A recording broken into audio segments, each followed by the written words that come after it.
जय गुरुदेव क्लास 8। मैं अरविंद कुमार सिंह संस्कार द गुरुकुल से वीडियो के माध्यम से आज बसंत पुस्तक का तीसरा पाठ बस की यात्रा प्रस्तुत करने जा रहा हूँ। सभी लोग खोलिए बस की यात्रा बसंत बुक। हम 5 मित्रों ने तय किया कि शाम 4 बजे की बस से चलें। पन्ना से इसी कंपनी की बस सतना के लिए घंटे भर बाद मिलती है, जो जबलपुर की ट्रेन मिला देती है।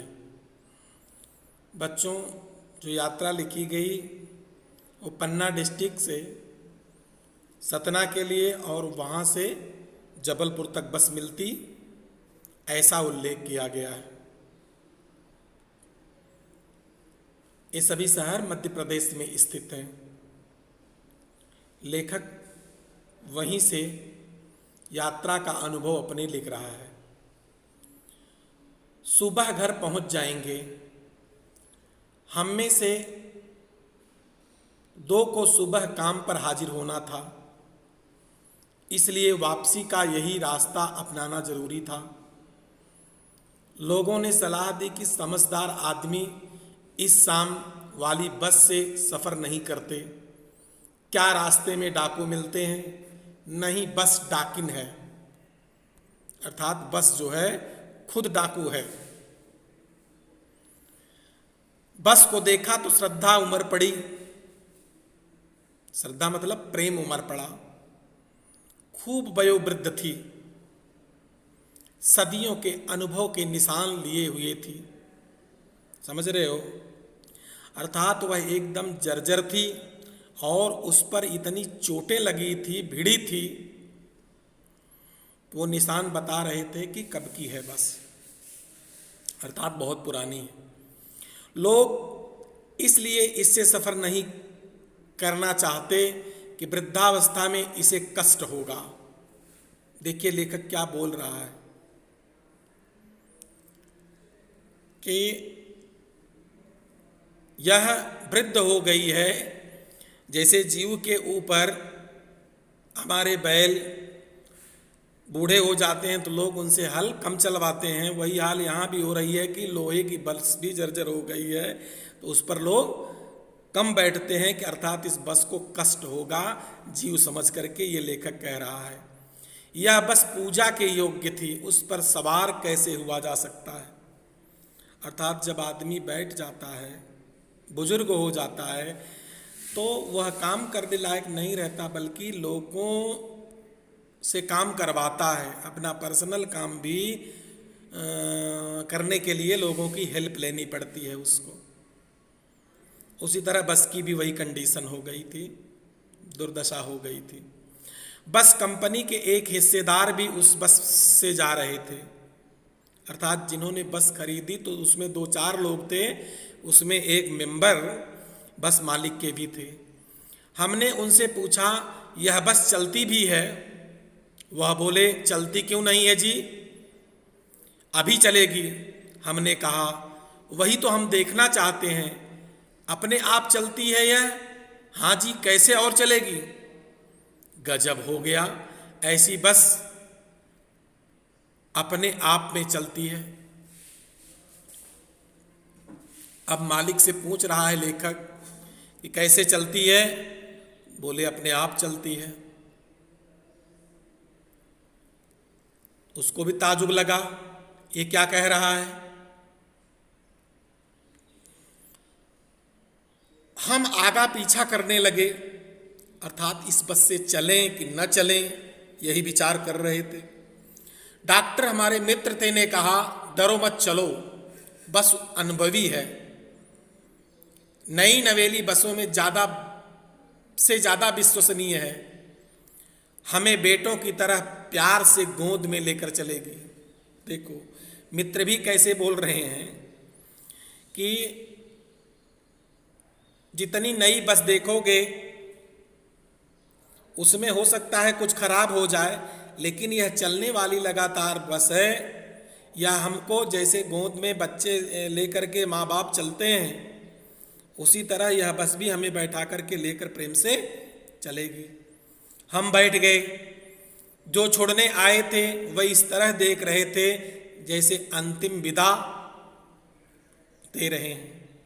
अर्थात उस बस में जब चढ़ गए तो उन्हें लग रहा था कि पता नहीं सही सलामत पहुँचेंगे कि बस कहीं इनकी जीवन लीला समाप्त कर लेगी। अर्थात अलविदा कह रहे थे, फिर नहीं मिलेंगे ऐसा। उनकी आंखें कह रही थी आना जाना तो लगा ही रहता है, आया है सो जाएगा राजा रंग फकीर। आदमी को कूच करने के लिए एक निमित्त चाहिए। देखो कैसे मृत्यु को यहां लेखक बक रहा है। अर्थात जो धरती पे पैदा हुआ है वो आया है, हो जाएगा। अर्थात जो चीज मरने के बाद लोग कहते हैं किसी के प्रति, वो यहाँ जीवित होते हुए ही कही जा रही है। अर्थात जहाँ राजा को दफन किया जाता है, जलाया जाता है, वहीं भिखारी को भी जलाया जाता है।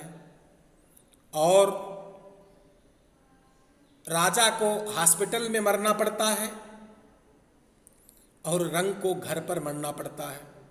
बस यही इतना अंतर है कि कारण जो है कुछ न कुछ होता है मरने का। निमित्त मीन्स कारण, बाकी मरना सभी को पड़ता है। हम बैठ गए, इंजन सचमुच स्टार्ट हो गया, ऐसा जैसे सारी बस ही इंजन है और हम इंजन के भीतर बैठे हैं। अब बताओ, इंजन जब चलने लगा तो उस इंजन ऊपर के बैठे हैं तो पूरी बस ही इंजन जैसी खड़खड़ खड़खड़ कर रही थी। कांच बहुत कम बचे थे, जो बचे थे उनसे हमें बचना था। हम फौरन खिड़की से दूर सरक गए। इंजन चल रहा था, हमें लग रहा था कि हमारी सीट के नीचे इंजन है। लेखक कह रहा है कि जैसे सीट के नीचे ही इंजन लगा है, इसी से खड़खड़ा रही है। बस सचमुच चल पड़ी और हमें लगा कि यह गांधी जी के असहयोग और सविनय अवज्ञा आंदोलनों के वक्त अवश्य जमान रही होगी। अर्थात सविनय अवज्ञा आंदोलन कब चलाया गया? 1921। उस समय कह रहा है कि जब लोगों की भीड़ अवज्ञा आंदोलन के लिए चल रही थी तो उसमें आंदोलन में जो भाग लिए थे उस जमाने में वो जमान रही होगी बस, बट आज जो है वो जर्जर हो गई है।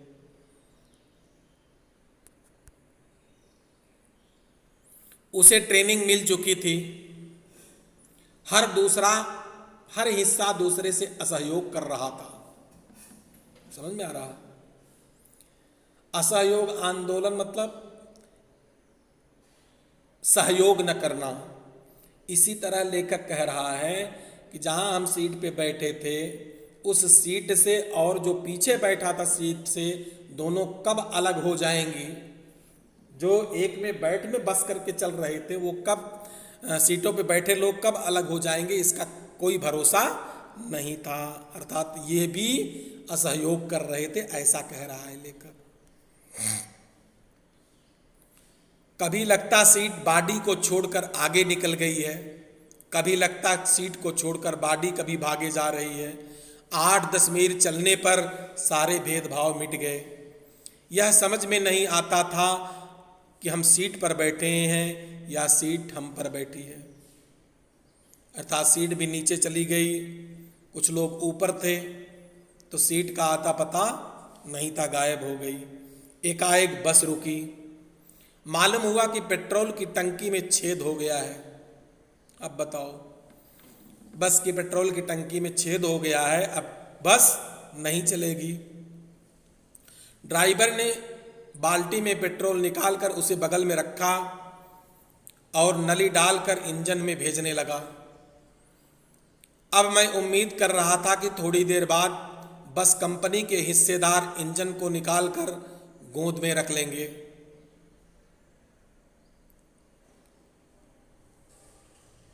और उसे नली से पेट्रोल पिलाएंगे, जैसे माँ बच्चे के मुंह में दूध की शीशी लगाती है। अभी तक ड्राइवर पिला रहा था पेट्रोल। लेखक कह रहा है कि हमें यह महसूस हुआ कि जो हिस्सेदार हैं, जब वो ड्राइवर पेट्रोल डाल रहा था तो हो सकता है वो ज़्यादा डाल दे, इसलिए कह रहा है कि हिस्सेदार कह रहे थे कि इंजन हमको दो और हम यहाँ से उसमें पेट्रोल डालेंगे। जैसे माँ बच्चे को गोद में लेती है, दूध पिलाती है, उसी तरह वह पेट्रोल पिलाएंगे इंजन के बस को। कौन? बस के मालिक, जो हिस्सेदार थे। बस की रफ्तार अब 15-20 मील हो गई थी। मुझे उसके किसी हिस्से पर भरोसा नहीं था। ब्रेक फेल हो सकता था, स्टीयरिंग टूट सकता था। प्रकृति के दृश्य बहुत लुभावने थे। दोनों तरफ हरे भरे पेड़ जिन पर पक्षी बैठे थे। मैं हर पेड़ को अपना दुश्मन समझ रहा था। जो भी पेड़ आता डर लगता इससे बस टकराएगी। वह निकल जाता तो दूसरे पेड़ का इंतजार करता।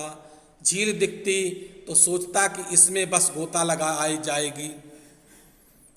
तो इस तरह जितने भी चीज़ों को क्रॉस करती थी बस, उससे लगता था कि हाँ, इस चीज़ से टकरा करके हमारी जीवन लीला समाप्त कर देगी यह बस।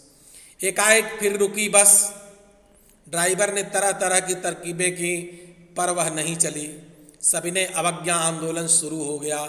कंपनी के हिस्सेदार कह रहे थे, बस तो फर्स्ट क्लास की है जी, यह तो इत्तेफाक की बात है। छीड़ चांदनी में वृक्षों की छाया के नीचे वह बस बड़ी दयनीय लग रही थी। लगता जैसे कोई वृद्धा थक कर बैठ गई हो। हमें ग्लानि हो रही थी। बेचारी पर लदकर हम चले आ रहे थे। अगर इसका प्राणांत हो गया तो इस बियावान में हमें अंत्येष्टि करनी पड़ेगी। लेखक कह रहा है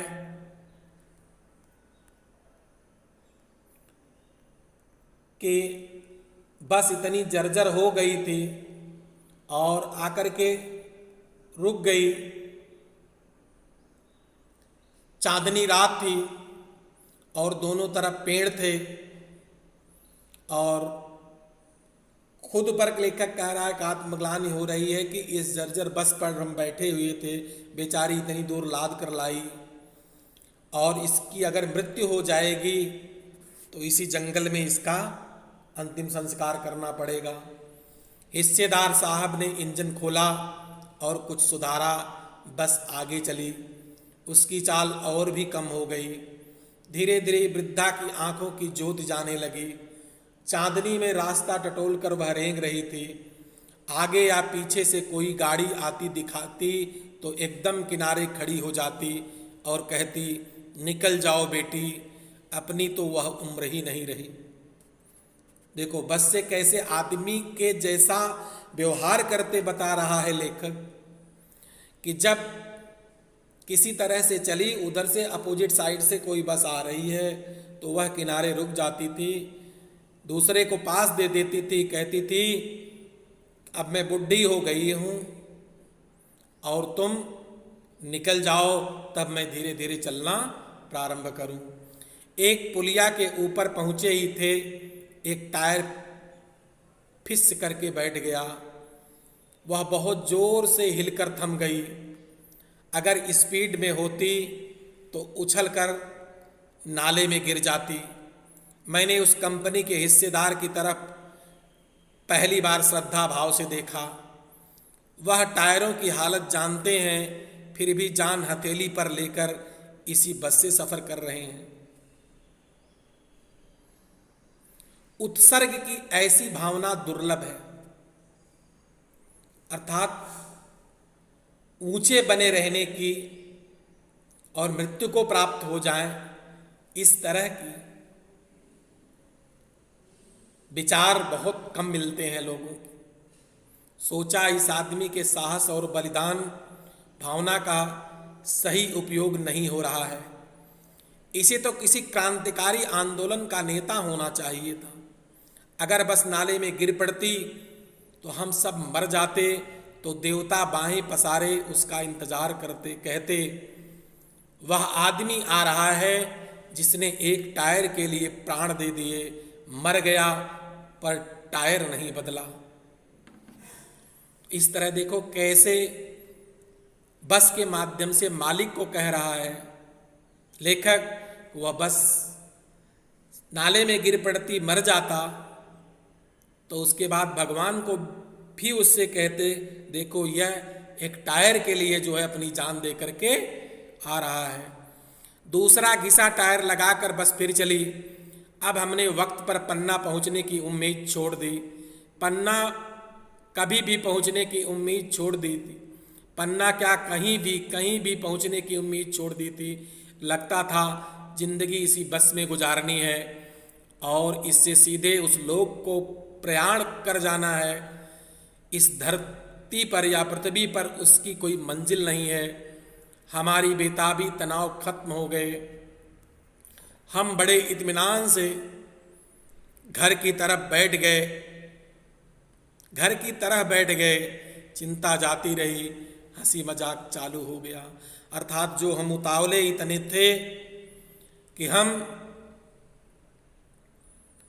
जाएंगे और जबलपुर वाली ट्रेन पकड़ करके घर सतना से पहुंच जाएंगे, वह सारे सोचने की तरकीब खत्म हो गई और हम वहां बैठ करके आराम से जैसे घर पर बैठे हों हंसी मजाक चालू कर दिए।